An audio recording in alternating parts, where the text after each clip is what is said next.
क्या हुआ कि पढ़ लिया, स्कूल चला गया। इसीलिए क्या है, जो बहुत पुरानी एक कहावत है कि गुरु गोविंद दो खड़े काके लागू पाए, और बलिहारी गुरु आपने गोविंद दिया बताए। अगर ये अध्यापक ना होते, ये टीचर ना होते, ये हमारे गुरु ना होते, तो आज मेरे जैसे व्यक्ति को दो बार दुनिया के सबसे बड़े फोरम संयुक्त राष्ट्र संघ में अपने समाज की बात उठाने का मौका नहीं मिलता।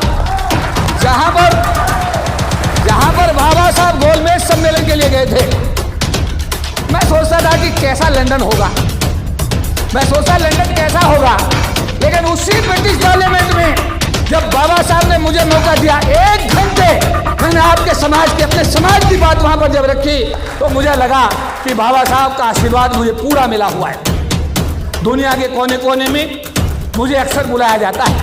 अभी मुझे सौभाग्य प्राप्त हुआ, दुनिया का सबसे बड़ा शहर न्यूयॉर्क, दुनिया का सबसे बड़ा कंट्री अमेरिका, और अमेरिका का भी नंबर 1 शहर न्यूयॉर्क। न्यूयॉर्क में बाबा साहब अम्बेडकर के नाम पर एक रोड का नामकरण किया गया, और मुझे उस समय कितनी प्रसन्नता और खुशी हुई कि जब उस नामकरण की रस्सी खींची जा रही थी, तो एक तरफ तो भारत सरकार के IAS अधिकारी रंजीत जायसवाल जी, जो वहाँ के एम्बेसडर हैं इंडिया के न्यूयॉर्क में, दूसरी तरफ वहाँ की जो मेयर थी सिटी की, और तीसरा आदमी कौन था रस्सी खींचने वाला उनके साथ, ये दोनों सरकारी आदमी थे। वहाँ की मेयर भी सरकारी थी, और जो IAS अधिकारी भारत सरकार का वहाँ डेपुट है, कांसुलेट जनरल रंजीत जायसवाल, वो भी सरकारी था। लेकिन समाज का एक आदमी था पूरी दुनिया का, वो KP चौधरी, मेरे जैसे आदमी को सौभाग्य प्राप्त हुआ। एक बच्चे से किसी ने कहा नौकरी नहीं लग रही है, तो उसे किसी ने गुरु मंत्र दिया कि तू हनुमान चालीसा पढ़। वो रोज हनुमान चालीसा पढ़े, और साल भर तक फिर उसकी नौकरी नहीं लगी। उसके बाद उसे गुरुजी मिल गए, गुरुजी ने कहा हनुमान चालीसा छोड़, कंपटीशन की किताब पढ़। उसने 3 महीने 4 महीने कंपटीशन की किताब पढ़ी, क्या हुआ, उसकी नौकरी लग गई। और जो मान सम्मान हमारे महापुरुषों को मिला, समाज को मिला, बेटियों के साथ बलात्कार रुके, अन्याय रुके, ये इस बात की पुष्टि करता है कि वोट हमारी राज तुम्हारा, वोट हमारी राज तुम्हारा नहीं चलेगा। और वो क्या, जो दलितों की बात करेगा वो दिल्ली पे राज करेगा।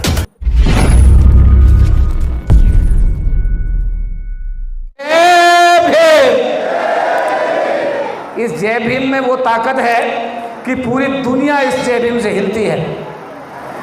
सही बात गलत है? जितना जय भीम बोलोगे और जितना डॉक्टर अम्बेडकर को पढ़ोगे, जितना डॉक्टर अम्बेडकर को पढ़ोगे और जितना जय भीम बोलोगे, ये मान के चलना है कि आपका बेड़ा पार है। और जितना इसका उल्टा काम करोगे, समझ गए मैं क्या कह रहा हूं? जैसा मेरा परिचय बताया गया, मैं इसी जिले के बुलंदशहर जो जिला मेरा है, इसी जनपद में एक गांव में मेरा भी जन्म हुआ। वेद प्रकाश गौतम जी बता रहे थे सामान्य परिवार, लेकिन बहुत गरीब परिवार में जन्म हुआ। पढ़ने के लिए किताब नहीं मिलती थी, मिट्टी का तेल जो होता था उसके लिए भी व्यवस्था नहीं होती थी। जो डिब्बा होती थी दवा की शीशी, उसमें ढक्कन में कपड़ा लगा करके मिट्टी के तेल में पढ़ने का, और किताब भी सेकंड हैंड, फर्स्ट हैंड नहीं सेकंड हैंड किताब है। लेकिन बाबा साहब का आशीर्वाद रहा, माता पिता का आशीर्वाद रहा कि पहले हमने पब्लिक इंटर कॉलेज शाना से 12वीं पास की, फिर यही बुलंदशहर के IP कॉलेज से डॉक्टर अम्बेडकर छात्रावास में रहते हुए 1980 में BSc पास किया। उसके बाद में मेरठ कॉलेज से जाकर के पोस्ट ग्रेजुएशन किया। उसके बाद सरकार की नौकरी हासिल की। जब रिजर्वेशन खत्म हुआ 97 में, सुप्रीम कोर्ट ने ऑर्डर निकाले कि डॉक्टर अम्बेडकर कहते हैं रिजर्वेशन को खत्म कर दिया जाए, और सरकार ने भी रिजर्वेशन खत्म कर दिया, तो पूरा समाज सड़क पे आ गया। आंदोलन हुआ, ये जिम्मेदारी हमारे हिस्से में आई। लाखों लोगों को हमने देश के कोने कोने से दिल्ली में बुलाया, रामला मैदान भरा, सरकार पे दबाव बनाया, सांसदों को मजबूर किया, 3-3 दिन तक लोकसभा को ठप कराया, तब जाकर के तत्कालीन जो सरकार अटल बिहारी वाजपेयी के नेतृत्व में काम कर रही थी, उसने संविधान में 3 संशोधन किए मजबूर होकर, 81, 82 और 85। तब जाकर परम पूज्य बाबा साहब डॉक्टर भीमराव अम्बेडकर के दिए हुए रिजर्वेशन को बचाने में हम लोगों को सौभाग्य हमें प्राप्त हुआ। जेल भी जाना पड़ा जी, सरकार की नौकरी में रहते सस्पेंड भी रहना पड़ा। सिस्टम तो सपोर्ट नहीं करता और समाज सवाल बहुत करता है। समाज सपोर्ट तो करता है पर समाज के सपोर्ट के साथ साथ सवाल भी बहुत होते हैं। इन विषम परिस्थितियों के रहते हुए लाखों लोगों को दिल्ली में जोड़ना, सरकार पे दबाव बनाना, मुझे लगता है कि आसान काम नहीं था, लेकिन फिर भी समाज ने सहयोग किया। इसलिए समाज का बहुत बहुत आभार और धन्यवाद। जब गांव में थे तो कभी कभार कोई जहाज गांव के ऊपर से निकल जाता था तो छोटे से थे, देखते देखते पीछे वो गिर जाते थे। कभी सोचा भी नहीं था कि जहाज में बैठने का मौका भी मिलेगा। लेकिन बाबा साहब का आशीर्वाद देखिएगा कि एक पैर जमीन पर रहता है और दूसरा हवाई जहाज में रहता है। मैंने कभी सोचा नहीं था, क्योंकि बचपन में मेरे पास साइकिल नहीं थी। मैं पब्लिक इंटर कॉलेज से आना अपने गांव से 6 किलोमीटर पैदल आता था। रोजाना की 12 किलोमीटर की मेरी कवायद होती थी। क्या हुआ कि पढ़ लिया, स्कूल चला गया। इसीलिए क्या है, जो बहुत पुरानी एक कहावत कहें कि गुरु गोविंद दो खड़े काके लागू पाए, और बलिहारी गुरु आपने गोविंद दिया बताए। अगर ये अध्यापक ना होते, ये टीचर ना होते, ये हमारे गुरु ना होते, तो आज मेरे जैसे व्यक्ति को 2-2 बार दुनिया के सबसे बड़े फोरम संयुक्त राष्ट्र संघ में अपने समाज की बात उठाने का मौका नहीं मिलता। जहां पर बाबा साहब गोलमेज सम्मेलन के लिए गए थे, मैं सोचता था कि कैसा लंदन होगा, मैं सोचता लंदन कैसा होगा। लेकिन उसी ब्रिटिश पार्लियामेंट में जब बाबा साहब ने मुझे मौका दिया, 1 घंटे मैंने आपके समाज की, अपने समाज की बात वहां पर जब रखी, तो मुझे लगा कि बाबा साहब का आशीर्वाद मुझे पूरा मिला हुआ है।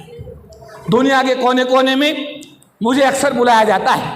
अभी मुझे सौभाग्य प्राप्त हुआ, दुनिया का सबसे बड़ा शहर न्यूयॉर्क, दुनिया का सबसे बड़ा कंट्री अमेरिका, और अमेरिका का भी नंबर 1 शहर न्यूयॉर्क। न्यूयॉर्क में बाबा साहब अम्बेडकर के नाम पर एक रोड का नामकरण किया गया, और मुझे उस समय कितनी प्रसन्नता और खुशी हुई कि जब उस नामकरण की रस्सी खींची जा रही थी, तो एक तरफ तो भारत सरकार के IFS अधिकारी रंजीत जायसवाल जी, जो वहाँ के एम्बेसडर हैं इंडिया के न्यूयॉर्क में, दूसरी तरफ वहाँ की जो मेयर थी सिटी की, और तीसरा आदमी कौन था रस्सी खींचने वाला उनके साथ, ये दोनों सरकारी आदमी थे।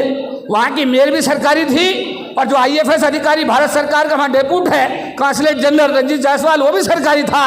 लेकिन समाज का एक आदमी था पूरी दुनिया का, वो KP चौधरी, मेरे जैसे आदमी को सौभाग्य प्राप्त हुआ। एक बार मुझे कनाडा पार्लियामेंट में भी बात कहने का मौका मिला।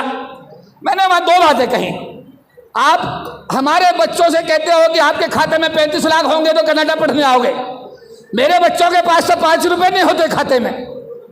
आप अपने रूल्स को चेंज करिए। जो मेरे बच्चे 90% एवं नंबर लेकर आ रहे हैं, उनको 100% स्कॉलरशिप दे करके कनाडा में पढ़ने का रास्ता खोलिए।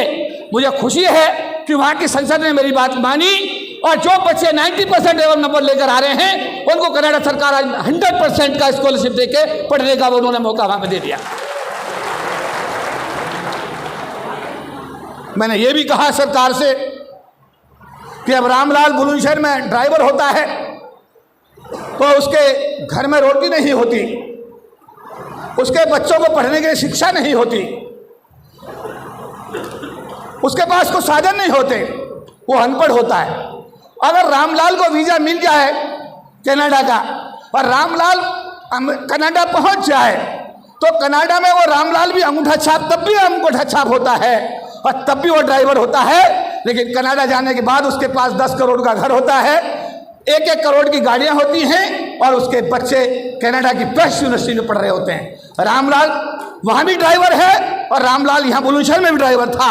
लेकिन बुलंदशहर में ड्राइविंग करता था, उसके पास कुछ नहीं, और जब कनाडा में ड्राइविंग करता है वही रामलाल, तो उसके पास सब कुछ है। मैंने कहा कि तुम्हारे पास काम करने के लिए लोग नहीं हैं, मेरे समाज के लोगों के पास रोजगार नहीं है, अपने वीजा रूल्स को रिलैक्स करिए, मेरे लोगों को कनाडा आने का रास्ता साफ करिए, जिससे आपको काम करने वाले लोग मिले और मेरे समाज को रोजगार मिले। मेरी इस बात पर भी कनाडा की सरकार ने विचार किया। बाबा साहब गोलमेज सम्मेलन में न जाते, हमारे लिए बात ना करते, तो इतने सारे लोग आज यहाँ पर बैठ करके इस एसी रूम में बात करते भी ना होते। अगर सरकार की नौकरी ना मिलती इन टीचर्स को, 1 लाख, 1.25 लाख, 1.5 लाख तनख्वाह मिलती है, इससे घर चलता है। सोचो ये किसका दिया हुआ पैसा है, किसका दिया हुआ पैसा है। जब हम सोचते हैं कि हमारा पैसा है तो हम बहुत बड़ी गलती करते हैं। ये पैसा हमारा नहीं है, ये किसी का दिया हुआ पैसा है। इसमें से अपने परिवार को चलाओ, ये अच्छी बात है, लेकिन साथ साथ अपने समाज को चलाने के लिए भी उसमें हिस्सेदारी रखो। गांव का कोई बच्चा गोद ले लो।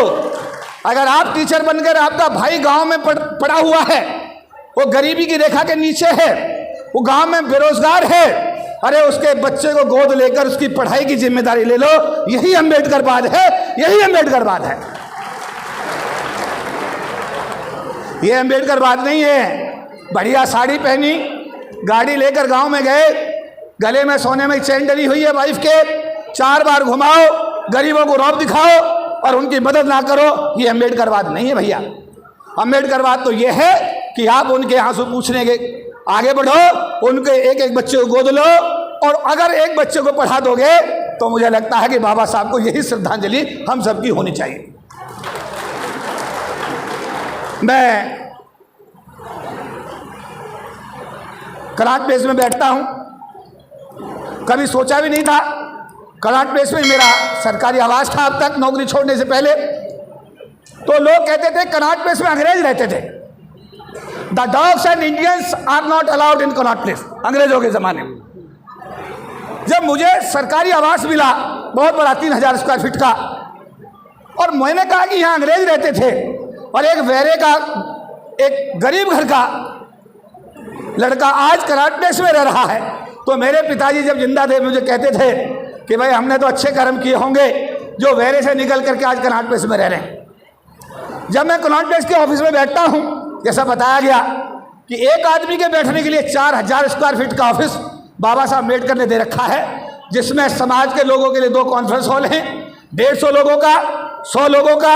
जस्टिस के.जी. बालाकृष्ण साहब, former chief justice of India, जो अभी थोड़ी देर पहले हमारे पास में थे, आज भी वो एक रिजर्वेशन कमेटी के चेयरमैन बनाए गए हैं, और उनकी रिपोर्ट पर आने वाले दिनों में रिजर्वेशन का मैटर तय होगा। हर संडे कनॉट प्लेस के ऑफिस में आते हैं, वहाँ पर लॉ की क्लास लेते हैं, बच्चों को पढ़ाते हैं, और हर साल 20-25 जज बना करके समाज का एक डेवलपमेंट का काम हमारे जस्टिस साहब कर रहे हैं। हमें समझना पड़ेगा, अम्बेडकरवाद ही एक ऐसा रास्ता है जिससे हमारा समाज आगे आया है, और इससे ही आगे आएगा। इसे अदरवाइज मत लेना, पॉजिटिव समझना। एक बच्चे से किसी ने कहा नौकरी नहीं लग रही है, तो उसे किसी ने गुरु मंत्र दिया कि तू हनुमान चालीसा पढ़। वो रोज हनुमान चालीसा पढ़े, और साल भर तक फिर उसकी नौकरी नहीं लगी। उसके बाद उसे गुरुजी मिल गए, गुरुजी ने कहा भाई हनुमान चालीसा छोड़, कंपटीशन की किताब पढ़। उसने 3 महीने 4 महीने कंपटीशन की किताब पढ़ी, क्या हुआ, उसकी नौकरी लग गई। अरे मेरी बात से सहमत हो नहीं? कितने लोग सहमत हो? हाथ नीचे करो। कितने लोगों के घर में हनुमान घुसा हुआ है? हाथ उठाओ। कितने लोगों के घरों में हनुमान जी प्रकट हैं? बात समझ में आई? अरे कुछ बात समझ में आई? देखिए, हम लीडर नहीं, हम रिफॉर्मर हैं। हम लीडर नहीं है, रिफॉर्मर हैं। और रिफॉर्मर के नाते जब भी समाज में कोई मौका लगता है, वो बात कहने की कोशिश करते हैं जिससे समाज में एक सुधार हो, समाज आगे बढ़े। कारण ये है कि हम जिन लोगों की बात मान करके, मैं आपको एक भूतपूर्व प्रधानमंत्री की एक बहुत बढ़िया आपको कोटेशन सुनाता हूँ। हमारे तत्कालीन प्रधानमंत्री अटल बिहारी वाजपेयी अफगानिस्तान की यात्रा पे गए। वहां अफगानिस्तान में पत्रकारों ने पूछा कि जनाब आप भारत के वजीर आलम हैं, प्रधानमंत्री हैं, वहां आपके खिलाफ जो वहां का आदिवासी है, मूल निवासी है, उसका आपके खिलाफ आंदोलन की क्या स्थिति है? तो अटल बिहारी वाजपेयी साहब हंसे, हंसकर बोले कि आपने कैसा सवाल कर दिया। भारत का जो आदिवासी है, भारत का जो मूल निवासी है, उसका तो अपना कोई एजेंडा ही नहीं है, वो हमारे एजेंडे पे काम करता है। जब उसका बच्चा पैदा होता है तो उसका नामकरण संस्कार हम करते हैं, जब उसके बच्चे की शादी होती है तो उसकी तिथि हम तय करते हैं, जब वो मरता है तो उसका अंतिम संस्कार हम करते हैं, और कांवड़ लाने के लिए भी हम उसे भेजते हैं, और वैष्णो देवी के दर्शन करने के लिए भी हम उसे भेजते हैं। जब वहाँ के आदिवासी का अपना कोई एजेंडा ही नहीं है, वो जब हमारे एजेंडे पे काम करता है तो हमारे खिलाफ वो बगावत कैसे कर सकता है, या हमारी खिलाफत वो कैसे कर सकता है? बात समझ में आई? कुछ बात आगे गई नहीं गई है? देखो, मुझे लीडरशिप नहीं करनी है, समझ लीजिएगा बात, और मुझे किसी प्रकार का संदेह नहीं आता। मैं तो ये चाहता हूँ कि मेरे संबोधन में अगर 2 आदमी भी ठीक हो जाए, 1 आदमी भी ठीक हो जाए, तो मुझे लगता है कि आज की मीटिंग की सार्थकता सिद्ध हो जाएगी। ये वेद प्रकाश गौतम जी हैं, अक्सर आते हैं, दुखी जो भी साथी है, कभी किसी का टर्मिनेशन है, कभी किसी का सस्पेंशन है, कभी किसी की चार्जशीट है, कभी किसी का कोई दर्द है, जब भी आते हैं हमारी ये कोशिश होती है कि हमारे जो आयोग है उसके लोगों की मदद ली जाए, और मदद लेकर के अपने समाज को जो भी एडजस्टमेंट मिल सकता है, जो भी उनकी दिक्कतें दूर हो सकती हैं, वो कर दी जाए। लेकिन याद करिए उत्तर प्रदेश का वो जमाना जब हमारे समाज की एक बेटी प्रदेश की मुख्यमंत्री हुआ करती थी। याद करो, याद है? वो काल हमारे समाज के लिए स्वर्णिम काल था। क्या था? स्वर्णिम काल था। और आज याद करिए आज क्या स्थिति है। बात समझ में आई? कुछ नहीं आई? ये सच है, ये सच है कि जो 5 साल बहन जी के कार्यकाल के रहे, और जो मान सम्मान हमारे महापुरुषों को मिला, समाज को मिला, बेटियों के साथ बलात्कार रुके, अन्याय रुके, ये इस बात की पुष्टि करता है कि वोट हमारी राज तुम्हारा, वोट हमारी राज तुम्हारा नहीं चलेगा। और वो क्या, जो दलितों की बात करेगा वो दिल्ली पे राज करेगा। क्या बात कही मैंने? जो दलितों की बात करेगा वो दिल्ली पे राज करेगा। तो तुम्हारा नंबर कब आएगा भाई? तुम बताओ मुझे भाई, तुम्हारा भी नंबर कभी आएगा राज करने का? नहीं आएगा। तुमसे पूछ रहा हूं मैं। मेरा सवाल क्लियर हुआ? अरे हम खुद अपना राज कर लेंगे, अपने आप भला कर लेंगे अपना। इन्होंने ठेका ले रखा हमारा भला करने का। क्या ये जो लोग सत्ता में, इन्होंने ठेका ले रखा हमारा भला करने का? क्या बहन जी ने सिद्ध नहीं कर दिया कि उनसे बड़ी एडमिनिस्ट्रेटर पूरी दुनिया में नहीं है? अरे ताली तो बजाओ इस बात के लिए। अरे बहन जी ने सिद्ध किया कि उनसे बढ़िया एडमिनिस्ट्रेटर पूरे भारत में नहीं, और डॉक्टर अंबेडकर से बड़ा आदमी पूरे विश्व में नहीं। ये बात सही है? तो हमारे लिए गौरव की बात है कि हम बाबा साहब की संतान हैं। और बाबा साहब अंबेडकर कौन है? दुनिया के सबसे योग्य व्यक्ति। ये मैं नहीं कह रहा, ये इंटरनेशनल सर्वे कह रहा, पूरी दुनिया कह रही है। क्या भारत की संसद बाबा साहब के नाम पे नहीं होनी चाहिए? होनी चाहिए। कितने लोग सहमत हैं? हाथ उठा के बताइए। क्या संसद नहीं होनी चाहिए? क्या कोई संसद का नाम रख के हम पे एहसान करेगा? जिस बाबा साहब को पूरी दुनिया में सम्मान मिलता हो, जिसके नाम से न्यूयॉर्क शहर में सड़क का नामकरण होता हो, और ये इंडिया में हमारे बार बार आप लोगों की मांग के बावजूद उस संसद का नाम यहाँ की सरकार जो है उनके नाम पर रखने को तैयार नहीं है। ये जिम्मेदारी एक आदमी की है, हम सब की है। क्या सबके लिए सबका समर्थन होना चाहिए? नहीं होना चाहिए? मेरे भाइयों, बच्चा और माँ का रिश्ता दुनिया का सबसे मजबूत रिश्ता माना जाता है। बच्चे का और माँ का रिश्ता दुनिया का सबसे मजबूत रिश्ता माना जाता है। पर माँ भी बच्चे को दूध तब तक नहीं पिलाती जब तक बच्चा रोता नहीं है। ये सही बात है गलत है? जब तक रोगे नहीं, चिल्लाओगे नहीं, सड़कों पे आओगे नहीं, अपनी आवाज उठाओगे नहीं, ये घूंगी बेंगी सरकारें तुम्हारे लिए कुछ करने वाली नहीं हैं। 40 लाख लोग थे सरकार की नौकरी में। देश में राष्ट्रीयकरण हुआ था, इंदिरा गांधी प्रधानमंत्री थी, देश में बैंकिंग भर्ती बोर्ड बनाए गए, तेल कंपनियों का, बीमा कंपनियों का, बैंकों का राष्ट्रीयकरण हुआ, घर घर में रोशनी के रूप में एक नौकरी गई।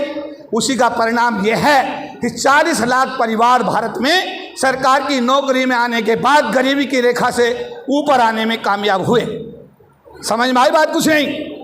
और जब से निजीकरण की आंधी आई है, आपको जानकर दुख होगा कि 40 लाख में 34 लाख लोग सरकार की नौकरी से बाहर हो गए हैं। इस समय पूरे देश में केवल 4 लाख लोग SC ST समाज के सरकार की नौकरी में बचे हैं, उसमें से कुछ लोग आप भी हैं। अब सरकार अगर निजीकरण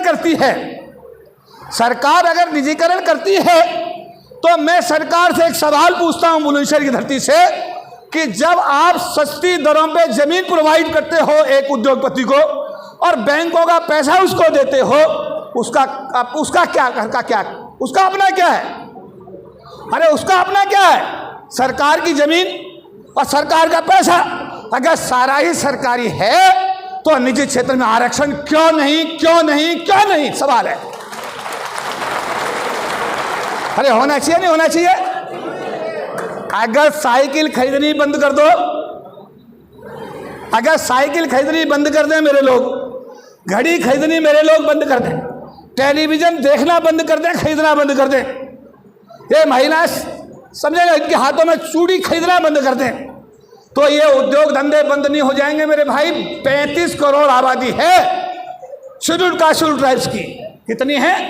35 करोड़ आबादी है। ये कंज्यूमर है प्राइवेट कंपनीज का। अगर ये कंज्यूमर इनके प्रोडक्ट का बहिष्कार कर दे तो क्या ये कंपनी बंद नहीं हो जाएंगी? मैं आपसे पूछ रहा हूं, क्या निजी क्षेत्र में आरक्षण नहीं होना चाहिए? कितने लोग चाहते हैं कि निजी क्षेत्र में आरक्षण होना चाहिए? हाथ उठा के बताइए। अब अगर सरकार नहीं करती तो क्या हमारी और आपकी कोई जिम्मेदारी भी है? जो मैंने अभी कहा कि जितना आपको वेतन मिल रहा है या मकान का किराया मिल रहा है या और किसी रास्ते से आपके पास में कोई भी सोर्स है आपकी आमदनी का, उसमें से कुछ हिस्सा बाबा साहब के आंदोलन के लिए निकालना आपकी जिम्मेदारी में आता है। मीटिंग जब भी बुलाई जाए, समाज की बैठक कहीं भी बुलाई जाए, उसमें जाना, उसमें ज्वाइन करना, खड़े होना, अपनी भागीदारी बनाना हम सबकी सामाजिक जिम्मेदारी है। क्या है? हम सबकी सामाजिक जिम्मेदारी है। क्या हम मीटिंगों में जाते हैं? ना। क्या हम आर्थिक सहयोग करते हैं? ना। सवाल कितने हैं? ये तो वेद प्रकाश गौतम खा गया यार, खा गया, माल खा गया। अरे यार कहाँ से खा गया भाई मेरे? ये तो अपने आप को मिटा करके इस मूवमेंट को खड़ा कर रहा है। जोरदार तालीम तो बजाओ वेद प्रकाश गौतम जी के लिए। ये गुरुजी हैं, अभी बैठे हुए थे, हम लोग बात कर रहे थे, कितना संघर्षशील जीवन है। गुरुजी के लिए भी जोरदार ताली बजा दो एक बार। ताली तो जोरदार बजा दो यार। अब ताली भी बजाने में दिक्कत है नहीं? ताली क्यों बजाएं जी? मेरे लिए तो बजनी नहीं भाई। तू भी बजने के काम कर, तेरे लिए बजेगी। नहीं समझ बात आप? अब तू काम तो करता नहीं बजने के, लेकिन कई बार नहीं यार उसके लिए तो बजी, मेरे लिए नहीं बजी भाई। तो हो सकता है इस बात पर इस कार्यक्रम के बाद भी यार वेद प्रकाश जी आपकी ताली बज गई, मेरी नहीं बजी, ऐसे सवाल भी आते हैं आपस में। नहीं, मेरा अनुरोध आपसे ये है कि अपने दीपक खुद बनो। समय बहुत खराब है। उत्तर प्रदेश का ये जिला बड़ा महत्वपूर्ण है। इसका नाम क्या है? नाम क्या है इसका जिले का? क्या नाम है? जब मैं 80 में BSc कर रहा था ये तब भी ऐसा ही बुलंद था, और आज मैं कितने 43 साल है? अब मैं 43 साल बाद यहाँ पे आज आपके साथ बात कर रहा हूँ, ये तब भी ऐसा ही है। क्या इसका डेवलपमेंट नहीं होना चाहिए? क्या यहाँ कोई डिग्री कॉलेज और नहीं बनना चाहिए? क्या कोई बढ़िया एम्स हॉस्पिटल नहीं बनना चाहिए? क्या कोई यूनिवर्सिटी नहीं बननी चाहिए? क्या यहाँ की सड़कें ठीक नहीं होनी चाहिए? क्या यहाँ के लोकसभा सांसद की जिम्मेदारी है या नहीं है? आपसे पूछता हूँ। अरे है नहीं है? अभी एक सवाल आया था, हमारे भाई कह रहे थे नागपाल जी राष्ट्रीय कवि हैं, यहीं बुलंदशहर के रहने वाले हैं, भी पूरे देश में अलग जगाने का काम करते हैं बाबा साहब के लिए। साधन विहीन हैं फिर भी दम नहीं तोड़ते, जोड़ के रखते हैं, सब जगह जाते हैं। क्या कह रहे थे कि 2009 में ये लोकसभा आरक्षित हुई, 2000। उसके बाद में एक आदमी आया हमारा लोकसभा का सांसद, उसको मौका दिया दूसरी बार, फिर दूसरा एक सांसद आया, फिर उसे मौका दिया, तीसरी बार भी उसी को मौका दिया। एक सवाल आता है, हालांकि हम अपनी कार्यशैली में शेड्यूल कास्ट और शेड्यूल ट्राइब से नीचे नहीं जाते, लेकिन कई बार समझाने के लिए बहुत सारी बातें कहनी पड़ती हैं कि अगर ये लोकसभा शेड्यूल कास्ट में पर्टिकुलर एक सब कास्ट की मेजोरिटी में है, आवाज़ उठाओ, हर पार्टी को मजबूर करो कि वो मेजोरिटी समाज की कैंडिडेट को यहाँ पर लोकसभा में टिकट दे। बात समझ में आई नहीं आई कुछ? अरे कुछ बात मेरी समझ में आई? जैसे शेड्यूल कास्ट समाज की मेजोरिटी है बुलंदशहर में, क्या उस आदमी को इसमें लोकसभा में आने का हक नहीं है? उसका हक बनता है नहीं बनता? अगर बनता है तो ये आवाज़ कौन उठाएगा? अरे कौन उठाएगा? आप लोग उठाओगे? हाथ उठा के बताओ, उठाओगे? वेरी गुड, बहुत बढ़िया। लेकिन भूल मत जाना मेरा हाँ नहीं कोई बात नहीं, मेरा कहना है मौका सबको मिले। मैं ये कह रहा हूँ, हमारा कहना है मौका सबको मिलना चाहिए यार। हम ये नहीं कह रहे, अगर हमारा एक पहले भाई सांसद था, दूसरा भाई हमारा एक सांसद है, लेकिन एक बात जरूर कहूँगा, ये जो सांसद बनते हैं ये किसी पार्टी के रहमो करम पे नहीं बनते, ये डॉक्टर अंबेडकर के 25% के आरक्षण पर बनते हैं। बात समझ में आई कुछ नहीं आई?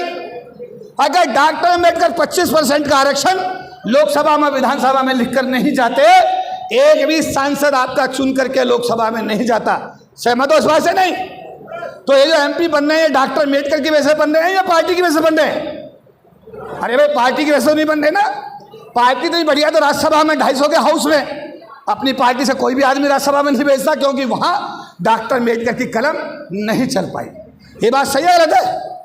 अगर डॉक्टर अंबेडकर के दिव्य आरक्षण से लोकसभा में लोग जा रहे हैं तो हमारा आपका जिम्मेदारी बनता है कि सच्चे अंबेडकरवादियों को ढूंढो, अंबेडकर के फॉलोअर्स को ढूंढो और ऐसे लोगों को आगे जाने का मौका दो, ऐसे लोगों को चुन के भेजो जो बाबा साहब के मिशन को पूरा कर सकें, बाबा साहब के सपनों को पूरा कर सकें, और 24 घंटे जब आपको कोई दिक्कत आए तो आपके लिए हमेशा आपके दुख सुख में आपके साथ खड़े रह सके। सहमत हो इस बात से? नहीं? हाथ उठा के बताओ सहमत हो? चलिए बहुत अच्छी बात है।